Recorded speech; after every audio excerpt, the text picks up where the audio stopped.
이 시간에 주시는 살아계신 하나님의 말씀은 신약성경 마가복음 12장 28절에서 34절의 말씀입니다. 우리 하나님 말씀 받을 때 다 함께 자리에 일으셔서 한 목소리로 합독합니다. 서기관 중 한 사람이 그들이 변론하는 것을 듣고 예수께서 잘 대답하신 줄 알고 나와 묻되 모든 계명 중에 첫째가 무엇이니까? 예수께서 대답하시되 첫째는 이것이니 이스라엘아 들으라. 주고 둘이 하나님은 유일한 주시라. 내 마음을 다하고 목숨을 다하고 뜻을 다하고 힘을 다하여 주 너의 하나님을 사랑하라 하신 것이요 둘째는 이것이니 내 이웃을 내 자신과 같이 사랑하라 하신 것이라. 이보다 더 큰 계명이 없느니라. 서기관이 이르되 선생님이 옳소이다. 하나님은 한 분이시요 그 외에 다른 이가 없다 하신 말씀이 참이니이다. 또 마음을 다하고 지혜를 다하고 힘을 다하여 하나님을 사랑하는 것과 또 이웃을 자기 자신과 같이 사랑하는 것이 전체로 드리는 모든 번제물과 기타 제물보다 나으니이다. 예수께서 그가 지혜 있게 대답함을 보시고 이르시되 내가 하나님의 나라에서 멀지 않도다 하시니 그 외에 감히 묻는 자가 없더라. 아멘. 우리 모두는 매우 바쁜 일상을 살아갑니다. 아침 때부터 저녁 잠자리에 들기까지 매우 분주하게 살아가죠. 분주하다는 것이 마치 실력 있는 혹은 유능한 것처럼 또 대단한 것처럼 느껴지는 시대를 우리가 살아가고 있습니다. 그래서 늘 사람들은 바쁘다고 얘기하고 내가 할 일이 많다고 얘기하는 것을 덕스럽게 생각하죠. 그런데 여러분, 우리가 바쁘게 살수록 더욱더 우리 스스로에게 던져야 할 질문이 있습니다. 나는 지금 가장 중요한 것을 붙잡고 있는가입니다.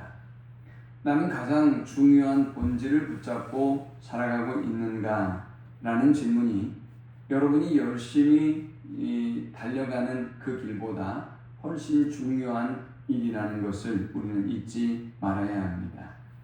열심히 달려가고는 있지만 방향이 잘못된다면 그 열심은 잘못된 목적지에 우리를 도달하게 하기 때문입니다. 많은 일을 하고 있지만 가장 중요한 일을 놓치고 있다면 우리의 수고는 공허할 뿐이기 때문에 그렇습니다. 어떤 사람이 숲속에서 열심히 나무를 베고 있었습니다. 그는 쉬지 않고 도끼를 휘둘렀습니다. 그런데 지나가던 사람이 물었습니다. 여보시오, 왜 잠시 쉬면서 도끼날을 갈지 않습니까? 라고 물었습니다. 그러자 그 사람은 대답합니다. 나무를 베기에도 바쁜데 언제 도끼날을 갑니까? 라고 했습니다. 어쩌면 우리의 삶일지 모르겠습니다. 열심히 도끼를 휘두르고는 있지만 날이 무뎌져 있기 때문에 점점 더 힘이 듭니다. 일의 성과는 줄어듭니다. 어쩌면 저와 여러분의 신앙생활도 이렇게 변질되고 있는지 모릅니다. 예배도 열심히 드리고 기도생활도 열심히 하고 성경도 열심히 읽고 있고 봉사도 열심히 하고 있지만 그러나 우리 안에 기쁨이 사라집니다. 하나님을 향한 사랑이 식어갑니다. 다른 사람을 판단하는 마음은 커지고 하나님과의 관계는 메말라갑니다. 그렇다면 바로 그 순간이 여러분 자신을 향해서 질문을 던져야 할 순간입니다. 내 신앙의 중심은 지금 바로 서 있는가? 나는 지금 왜 예배를 드리고 있는가? 나는 왜 봉사해야 하는가? 나는 지금 정말 하나님을 사랑하고 있는가? 라는 질문을 던져야 합니다.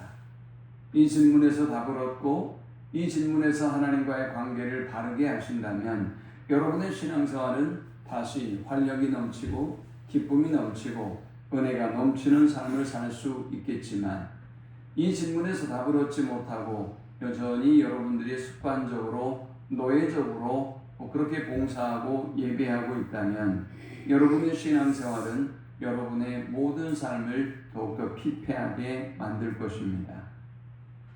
한 서기관이 예수님께 묻습니다. 모든 계명 중에 첫째된 계명이 무엇입니까? 이 질문을 오늘의 말로 재해석해 본다면 신앙생활에서 가장 중요한 것은 무엇입니까? 라는 것을 묻는 것입니다. 예수는 복잡하게 설명하지 않았습니다. 아주 간단 명료하게 대답합니다. 하나님을 사랑하라. 그리고 이웃을 사랑하라. 그렇습니다. 신앙의 본질은 하나님을 사랑하는 것입니다. 그리고 그 사랑으로 나를 사랑하기도 하지만 또 다른 이웃을 사랑하는 것, 그것이 바로 신앙의 본질인 것입니다. 오늘 말씀을 통해서 복잡하고 분주해진 우리의 신앙생활을 다시금 점검해보고 하나님이 원하시는 신앙의 본질로 돌아가는 귀한 성일이 되시기를 축원합니다. 자, 그렇다면 우리가 신앙의 본질을 회복해 하는 이유는 뭘까요? 당시 유대교의 랍비들은 모세의 율법을 세밀하게 분석하고 연구해서 613개의 계명을 구분해냈습니다. 그 중에 248개의 계명이 하라라는 계명이었고 또 하지 말라라는 명령이 담겨있는 계명은 365개의 계명이었습니다. 그들은 연구를 계속했습니다. 이 613개의 계명을 다시 중요한 계명과 조금 더 가벼운 계명으로 나눴습니다. 어떤 계명이 더 중요하고 어떤 계명이 덜 중요한지를 놓고 그들은 계속해서 토론을 벌여야 했습니다. 왜 그럴까요? 613개의 계명을 우리가 다 지켜낼 수가 없기 때문에 그래요. 여러분의 일상 중에 수많은 일들이 있는데 그 중에 모든 일들을 모두가 원하는 일들을 모두가 원하는 만큼 해낼 수 있는 사람이 어디 있어요? 저도 할 수 없고요. 그리고 여러분도 할 수 없어요. 남편도 할 수 없고요. 아내도 할 수 없는 것입니다. 계명이 많아질수록 신앙은 더 복잡해졌습니다. 무엇을 해야 하는지, 무엇을 하지 말아야 되는지, 어디까지 허용되는지, 그리고 어디까지부터 금지되는지를 그들은 끊임없이 판단해야만 했던 것입니다. 신앙은 점점 하나님과의 살아있는 관계보다 오히려 규칙을 지키는 행위로 변질되기 시작했습니다. 사람들은 계명을 지키는 데 관심을 가졌지만 계명을 주신 하나님을 사랑하는 일에는 관심을 잃어버리고 말았던 것입니다. 율법을 정확하게 지키려 했지만 사람은 오히려 긍휼을, 하나님을 사랑하는 마음을 잃어버리고 말았습니다. 안식일의 규정을 중요하게 여기고 지키려고 했지만 그들은 오히려 안식일에 고통받는 사람을 구해주시고 치료해주신 예수님을 정죄했을 뿐만 아니라 십자가에 못 박아버리는 죄를 범하기도 했습니다. 신앙의 형식은 남아있었지만 신앙의 중심이 사라져버린 시대가 바로 예수님이 활동하셨던 시대였습니다. 오늘날 우리의 신앙은 어떠한지요? 우리는 여전히 주일 성수를 하고 있고 우리는 예배하고 있고 우리는 여전히 기도하고 있습니다. 우리는 성경을 읽고 헌금을 하고 있으며 봉사와 전도와 선교와 교제와 섬김의 삶을 살아가고 있습니다. 그러나 이 모든 행위의 중심에서 하나님을 향한 사랑이 사라졌다면 우리의 신앙은 무거운 의무로 병들고 있음을 기억해야 합니다. 예배는 드리지만 하나님을 만나려는 갈망을 가지고 있지 않습니다. 찬송을 부르지만 하나님을 향한 마음이 없는 찬송을 부르는 사람들이 있습니다. 귀찮아서 입을 열지 않는 사람들도 있죠.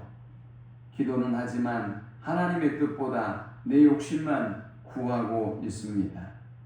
봉사는 하지만 하나님보다 사람들의 인정을 더 원하는 어리석은 봉사를 하고 있는 사람들이 있습니다. 성경을 읽지만 그 성경을 가지고 내 지식을 자랑하거나 다른 사람을 판단하기 위한 지식으로 쌓으려고 하는 사람들도 있습니다. 신앙의 외형이 신앙의 본질을 보장하지 않는다는 사실을 우리는 잊지 않아야 하겠습니다.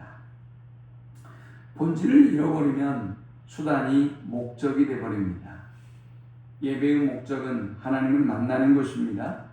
그러나 본질을 잃어버리면 예배는 참석 자체가 목적이 됩니다. 누가 나를 오지 않았다고 하지는 않을까? 아니면 권사가 돼서, 아니면 장로나 집사가 되어서, 송도가 되어서 예배를 드리지 않는다고 다른 사람들이 그렇게 나를 손가락질하지 않을까? 라는 그런 수단으로 예배가 전락해 버리고 마는 것입니다. 우리가 성경을 읽는 목적은 하나님의 뜻을 알고 순종하는 데 있습니다. 그러나 본질을 잃어버리면 성경을 읽는 장수와 분량의 마음을 두고 그것을 자랑하게 됩니다. 기도의 목적은 하나님과 교제하고 그분의 뜻에 자신을 맡기는 것입니다. 그러나 본질을 잃어버리면 내 요구를 관찰하는 종교적인 기술로 기도가 전락하고 맙니다. 봉사의 목적은 하나님을 사랑하고 이웃을 섬기는 것입니다. 그러나 본질을 잃어버리면 사람들에게 인정받고 영향력을 행사하는 수단이 되기도 합니다. 마치 여러분이 봉사한 것이 대단한 일을 했냐, 남에게 인정받아야 될 큰 일을 했냐, 그렇게 의시되는 부작용이 일어나는 것입니다. 누가복음 15장에는 탕자와 그리고 그의 형 큰 아들이 등장합니다. 탕자는 아버지의 집을 떠났습니다. 그러나 그의 형은 아버지의 집을 떠난 적이 없습니다. 아버지의 명령을 어긴 적도 없습니다. 오랫동안 아버지를 위해 일했습니다. 그러나 정작 동생이 돌아왔을 때 아버지가 잔치를 베풀자 그는 분노합니다. 그는 아버지 곁에 있었지만 아버지의 마음을 알지 못했던 것입니다. 아버지의 집에서 일했지만 아버지를 사랑하는 아들로 살지 않았고 아버지의 뜻을 사랑하지도 않았습니다. 그저 그는 품꾼처럼 살았던 것입니다. 우리도 어쩌면 교회 안에서 예배하고 봉사하고 하나님을 섬기면서 아버지의 마음을 잊어버리고 살아갈 수 있습니다. 열심히 일하지만 기쁨이 없습니다. 다른 사람이 은혜 받는 것을, 다른 사람이 인정받고 칭찬받는 것을 기뻐하지 못합니다. 내 수고를 인정해 주지 않으면 섭섭합니다. 새로운 사람이 환영받고 새로운 사람이 칭찬받는 믿음의 사람으로 성장해 가는 것이 불편합니다. 그때 우리는 우리 자신을 향하여 물어야 합니다. 나는 아버지를 사랑하는 아들로 살고 있는가? 아니면 보상을 요구하는 품꾼처럼 종처럼 살고 있는가? 라고 말이죠. 신앙의 본질은 많은 일을 하는 데 있지 않습니다. 하나님을 사랑하는 데 있습니다. 두 번째, 신앙의 본질은 하나님의 말씀을 듣는 데서 시작합니다. 여러분들이 신앙의 본질을 회복하려면 하나님의 말씀에 귀를 기울여야 합니다. 예수님은 가장 큰 계명을 말씀하시면서 곧바로 하나님을 사랑하라 라고 말씀하지 않았습니다. 29절에 예수께서 대답하시되 첫째는 이것이니 이스라엘아 들으라 주 곧 우리 하나님은 유일한 주시라 라고 했습니다. 주님 우리에게 말씀하시기를 주님은 유일한 주시이기 때문에 우리가 이 신앙의 본질을 회복하려면 하나님의 말씀에 먼저 귀를 기울여야 한다라고 말씀합니다. 그래서 이스라엘아 들으라 라고 하셨습니다. 신명기 6장 4절에도 유대인이 매일 아침과 저녁에 암송했던 쉐마의 말씀을 주셨죠. 이스라엘아 들으라 우리 하나님 여호와는 오직 유일한 여호와이시니 라고 했습니다. 쉐마라는 이 말은 들으라 라는 말입니다. 그렇습니다. 사랑하는 여러분, 믿음은 듣는 데서 시작합니다. 믿음은 들음에서 시작되어요. 하나님의 말씀을 듣지 못하면 여러분에게 믿음이 생기지 않을 뿐만이 아니라 우리의 믿음이 건강하게 성장하지도 않는 것입니다. 그런데 요사이 성도들은 하나님의 말씀을 듣는 것을 기뻐하지 않습니다. 읽지도 않고요, 듣지도 않아요. 고작 예배 때 1시간, 한 40여 분 정도 되는 설교를 듣는 것이 고작이죠. 대형의 교회는 설교가 더 짧습니다. 25분 정도의 설교를 합니다. 대부분 찬양하고 그리고 대부분 성가대의 찬양을 듣고 뭐 이런 데 익숙해져 있어요. 그래서 40분 정도 설교를 한다 못 견딥니다. 설교를 들으려고 하는 태도와 자세가 되어 있지 않습니다. 하나님은 가장 중요한 계명을 묻는 이 사람에게 먼저 들으라 라고 말씀하셨습니다. 여기서 듣는다라는 것은 단순히 소리를 귀로 받아들이는 것을 의미하지 않습니다. 성경적인 들음은 순종을 동반한 들음을 의미하는 것입니다. 그러므로 사랑하는 여러분, 하나님이 여러분에게, 지금 여러분의 가정에, 지금 여러분의 삶 속에 뭐라고 말씀하시는지를 귀 기울이십시오. 그리고 그 말씀대로 순종하는 삶을 살아가십시오. 야고보서 1장 22절은 말씀합니다. 너희는 말씀을 행하는 자가 되고 듣기만 하여 자신을 속이는 자가 되지 말라라고 했습니다. 말씀을 듣기만 하고 행하지 않는 사람은 거짓말하는 자다, 속이는 자다라고 말씀하고 있습니다. 진정으로 우리가 말씀을 듣는다면 그 하나님의 말씀에 기꺼이 순종하는 사람인 것입니다. 설교를 많이 들었다고 해서 자동으로 믿음이 성장하지는 않습니다. 하나님의 말씀을 자신의 삶에 운명적으로 받아들이고 순종의 길을 택했을 때 그 사람들의 믿음이 빠르게 성장하는 것을 보여줍니다. 용서하라 라고 말씀하면 용서해야 합니다. 먼저 화해하라 라고 말씀하시면 먼저 화해해야 합니다. 염려하지 말고 기도하라 라고 말씀하셨다면 이것을 미뤄서는 안 되는 것입니다. 오늘 즉각 하나님의 말씀에 순종해서 기도를 시작해야 하는 것입니다. 가서 제자 삼으라 라고 말씀하셨다면 가서 제자 삼아야 하는 것입니다.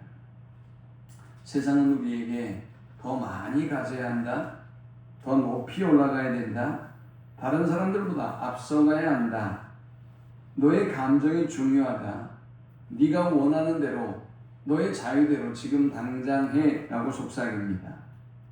우리가 이런 소리를 반복적으로 듣기 때문에 하나님의 말씀이 들리지 않는 것입니다.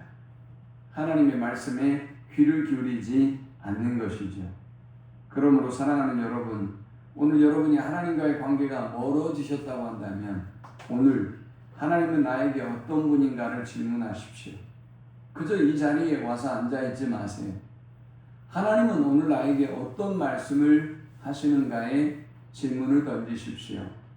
회중에게 하는 말씀 중요하지 않아요. 오늘 하나님이 나에게 왜 이 말씀을 주셨는가 질문하는 사람이 하나님의 자녀이고 또 은혜 받는 하나님의 백성이며 말씀의 기적과 능력을 경험하는 사람인 것입니다. 자, 세 번째, 우리가 주목해야 될 사실은 신앙의 첫 번째의 본질은 하나님을 사랑하는 것이다 라는 것입니다. 그래서 예수님은 첫째 계명을 설명하셨습니다. 내 마음을 다하고 목숨을 다하고 뜻을 다하고 힘을 다하여 주 너의 하나님을 사랑하라. 신앙의 가장 큰 계명은 여러분을 사랑하는 것이 아닙니다. 세상을 사랑하는 것이 아닙니다. 교회를 사랑하는 것이 아니에요. 하나님을 사랑하는 것입니다. 하나님은 오늘 여러분에게 너는 나를 위해서 얼마나 많은 일을 했느냐라고 묻지 않습니다. 너는 얼마나 큰 교회를 세웠느냐, 네가 얼마나 많은 사람을 인도했고 네가 얼마나 많은 헌금을 드렸느냐라고 묻지 않습니다. 하나님은 오히려 우리에게 내가 나를 사랑하느냐라고 묻습니다. 오늘 하나님과의 관계가 멀어진 여러분이 있다면 오늘 여러분 자신에게 질문해 보십시오.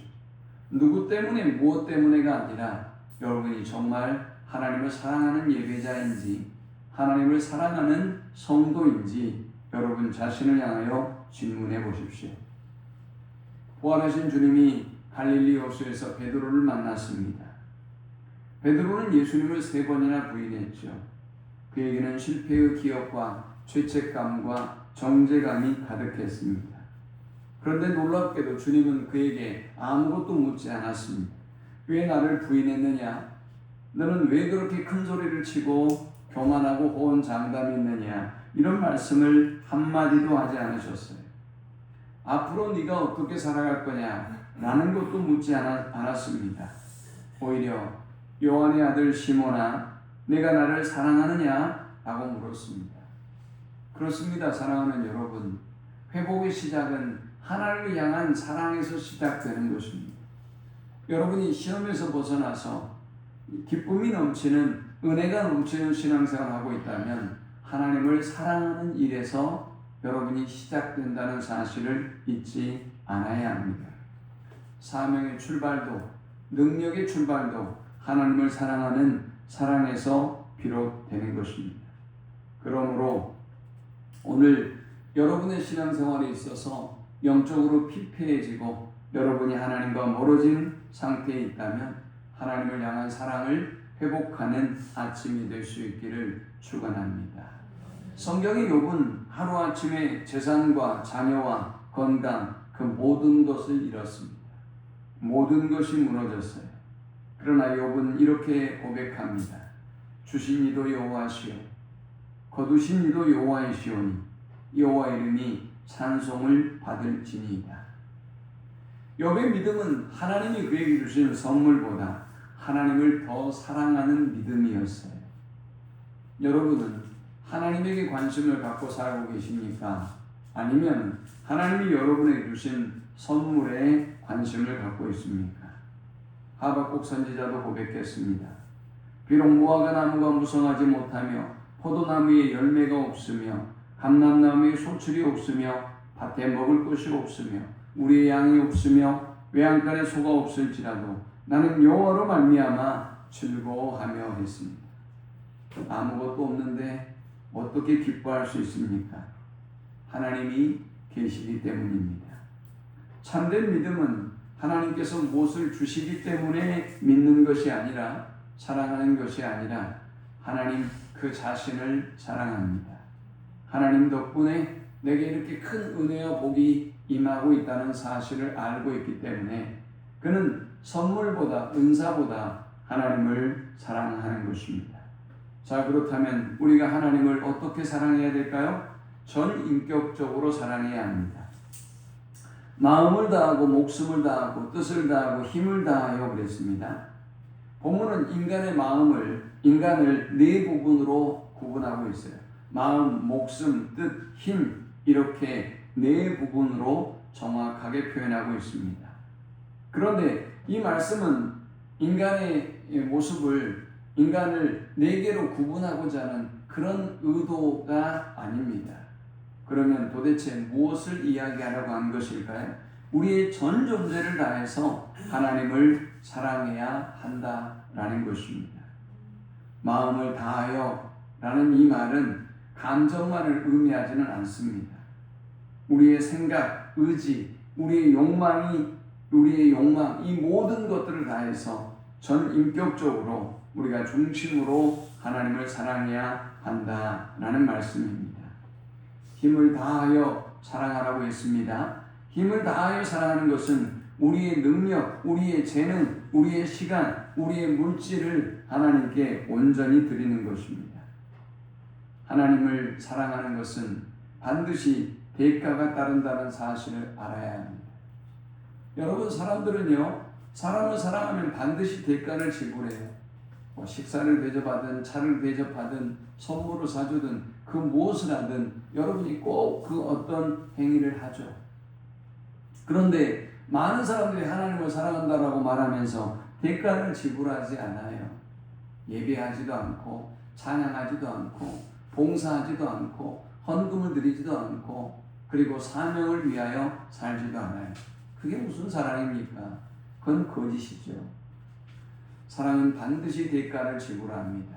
그 모습을 다윗은 잘 보여주고 있습니다. 다윗은 하나님께 제사하기 위해 아리우나의 타작마당을 사려고 했습니다. 아리우나는 이 모든 다윗의 의도를 알고 그 땅을 거저 왕에게 드리겠다고 고했습니다. 그러나 다윗은 거절하며 이렇게 말했습니다. 내가 값을 주고 내게서 살리라. 값 없이는 내 하나님 여호와께 번제를 드리지 아니하리라. 다윗은 희생이 없는 예배를 드리려고 하지 않았던 것입니다. 하나님을 사랑한다면 우리의 가장 좋은 것을 드려야 합니다. 남은 시간을 드리는 것이 아니라 가장 소중한 시간을 드려야 합니다. 남은 힘이 아니라 우리의 최선을 다하여 드려야 하는 것입니다. 자, 그렇다면 우리가 왜 하나님을 사랑해야 하는 것입니까? 우리가 하나님으로부터 사랑을 먼저 받았기 때문에 하나님을 사랑해야 하는 것입니다.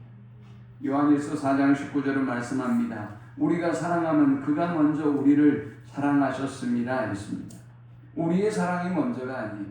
하나님의 사랑이 먼저 우리 가운데 임했기 때문에 우리는 하나님을 사랑해야 하는 것입니다.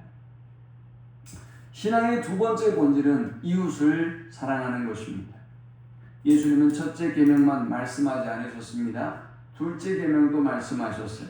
둘째는 이것이니 내 이웃을 내 자신과 같이 사랑하라 하시는 것이라 했습니다. 사람은 본능적으로 이기적이에요. 자기밖에 몰라요. 여러분들이 하나님의 사랑을 경험하지 못하면 인간은 자기밖에 모르는 이기적인 존재예요. 자기 가정, 자기 자식, 자기의 어떤 목표, 야망 이것밖에 모르는 존재가 인간이죠. 그러나 우리가 하나님의 사랑을 체험하게 되면 우리는 존재적인 놀라운 변화를 경험하게 됩니다. 나를 사랑할 뿐만이 아니라 이웃을 사랑하는 사람으로 바뀌어지게 되는 것이죠.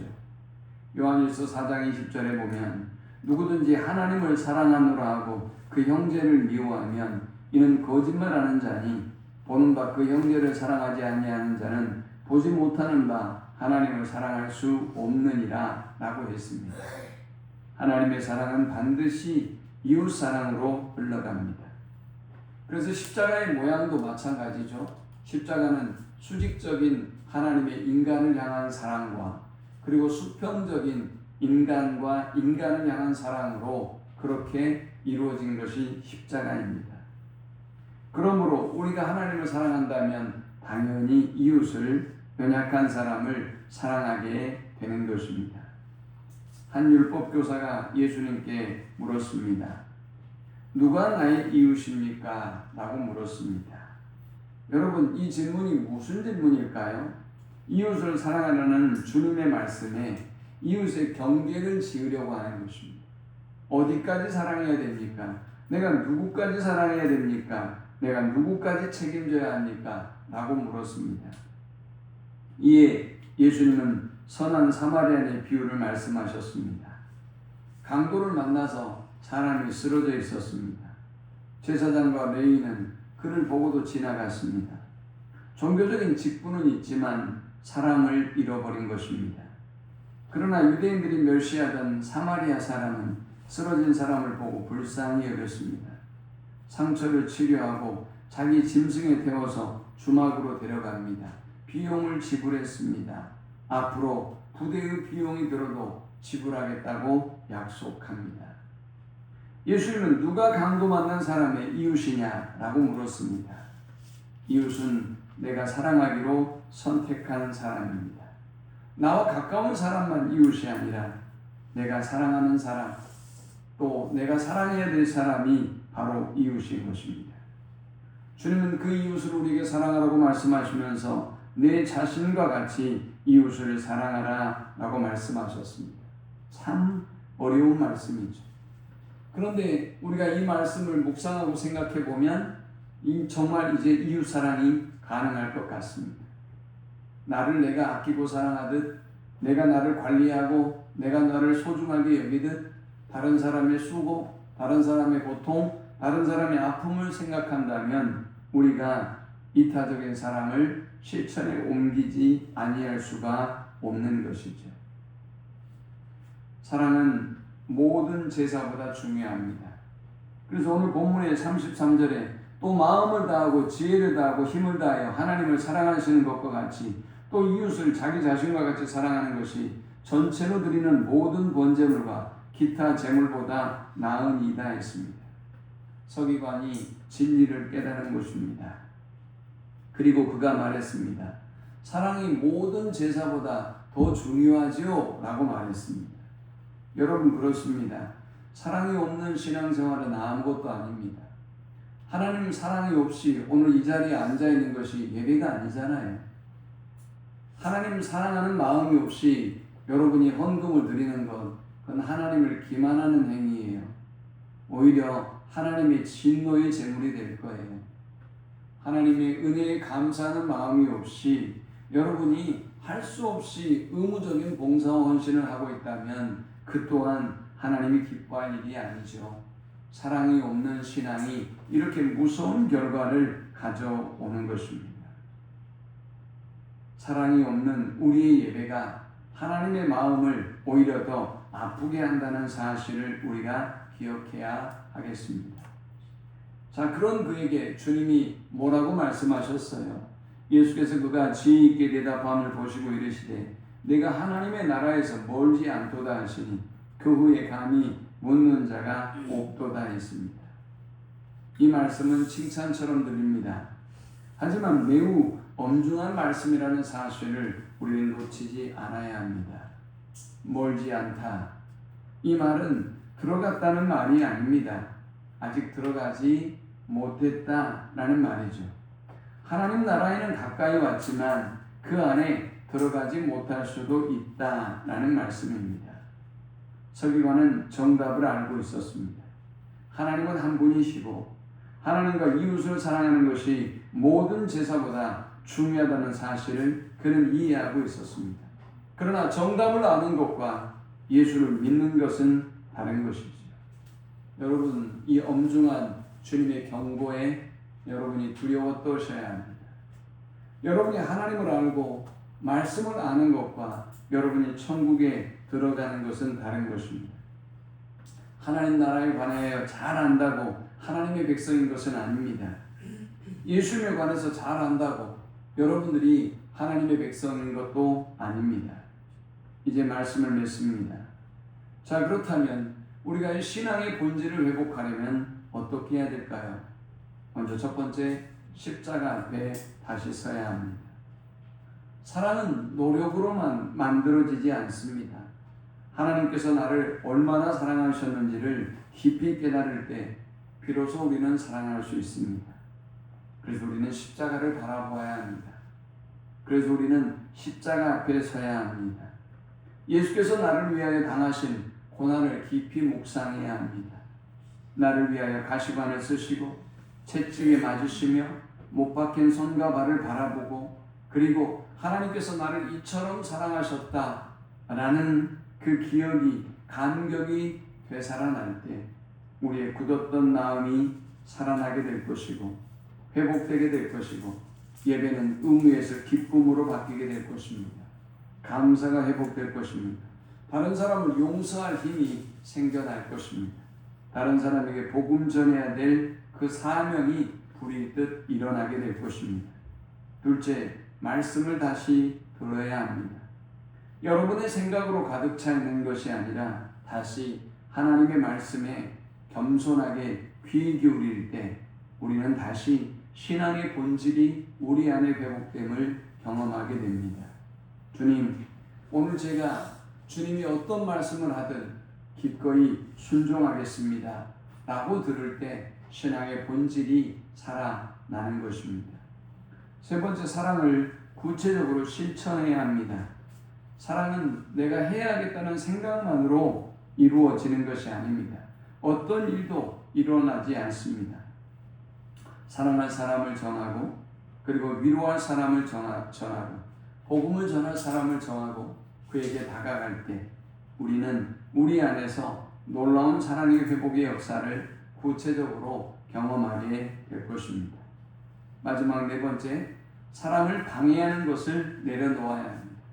하나님을 사랑하는 내 방해가 되는 것들을 여러분이 깨닫고 내려놓기 시작해야 합니다. 그것이 무엇일까요? 교만이고 비교의식이며 경쟁과 미움입니다. 핑계와 책임 전가입니다. 이런 것들을 내려놓기 시작할 때 하나님을 향한 사랑이 우리 안에 회복되기 시작합니다. 주님, 제 안에 사랑을 막는 미움이 있습니다. 제가 옳다는 것을 증명하려는 교만이 있습니다. 저 사람을 용서하고 싶지 않는 마음이 있습니다. 성령께서 저를 새롭게 하시고 저를 변화시켜 주십시오라고 기도할 때 우리 안에 있는 사랑을 방해하는 요소들이 제거되고 하나님과의 본질적인 관계가, 사랑의 관계가 회복되기 시작할 것입니다. 우리가 기억해야 할 사실은 우리가 신앙의 본질로 돌아가면 모든 것이 살아나기 시작한다는 것입니다. 하나님을 향한 사랑이 회복되면 예배가 살아납니다. 하나님을 향한 사랑이 회복되면 예배가 의무가 아니라 그분과 만나는 최고의 기다림의 순간이 됩니다. 하나님을 향한 사랑이 회복되면 기도가 살아납니다. 필요한 것을 얻기 위한 수단으로서의 기도가 아니라 하나님과의 교감을 나누는 깊은 교제의 시간이 되는 것입니다. 사랑이 회복되면 가정이 살아납니다. 하나님을 향한 사랑이 회복되면 공동체가 살아납니다. 하나님을 향한 여러분의 사랑이 회복되면 전도가 회복되고 또 교회가 회복되고 나라와 민족이 회복되는 역사가 일어납니다. 주님은 오늘 여러분에게 무엇을 했느냐라는 것을 묻는 것이 아니라 내가 나를 사랑하느냐라고 묻습니다. 하나님을 향한 사랑이 회복되어서 하나님과 깊은 교제가 회복되고 또 그 사랑으로 이웃과의 관계도 회복되는 놀라운 은혜의 역사가 함께하기를 축원합니다. 우리 함께 기도합시다.